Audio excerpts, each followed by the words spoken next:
ஒரு 5 second time எடுத்துக்கோங்க. இந்த பெயிண்டிங் என்ன சொல்ல வருதுன்னு கண்டுபிடிங்க.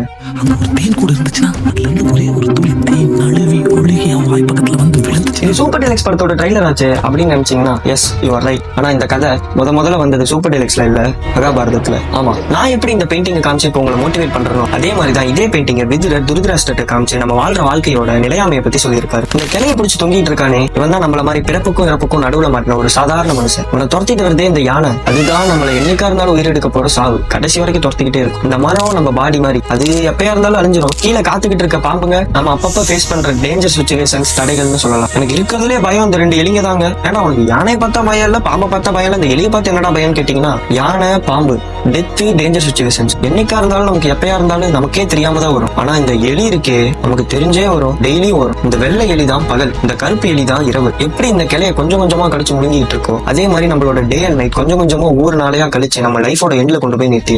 யானையை போல சாவு காத்திருக்கு, பாம்பை போல பிரச்சனை காத்திருக்கு, எலிய போல நாளும் போய்கிட்டே இருக்கு. இவ்வளவு இக்கட்டான சூழ்நிலையும் ஒரு நிலையில்லாத இன்பத்தை தேடி டெம்பரவரி பிளஸருக்காக அந்த தேனை நக்குறான் பாத்தீங்களா. அவன மாதிரிதான் நம்மள நிறைய பேர் டெம்பரவரி பிளஸரை பிடிச்சி லிக் பண்ணிக்கிட்டு இருக்கோம். ஃபியூச்சரே அங்க பின்னாடி எரிஞ்சுக்கிட்டு இருக்கோம், இங்க உட்காந்து ரீல்ஸ் தள்ளிட்டு இருக்கோம். ஒண்ணு ஓவர் திங்கிங் பண்ணி டைம் வேஸ்ட் பண்ணிட்டு இருக்கோம், இல்லைன்னா ஆக்ஷனே எடுக்காம ப்ரொகாஸ்டினேட் பண்ணிட்டு இருக்கோம். இந்த பெயிண்டிங்கும் சரி நானும் சரி இப்ப என்ன சொல்ல வரோம்னா, அதாகப்பட்டது மகாஜனங்களே, எவ்வளவு இக்கட்டான சூழ்நிலையா இருந்தாலும் நிலையில்லாத இன்பத்தை தேட போறோமா இல்ல நிலையான இன்பத்தையும் நிலையான சுதந்திரத்தையும் தேட போறோமாங்கிறத நீங்களே முடிவு பண்ணிக்கோங்க.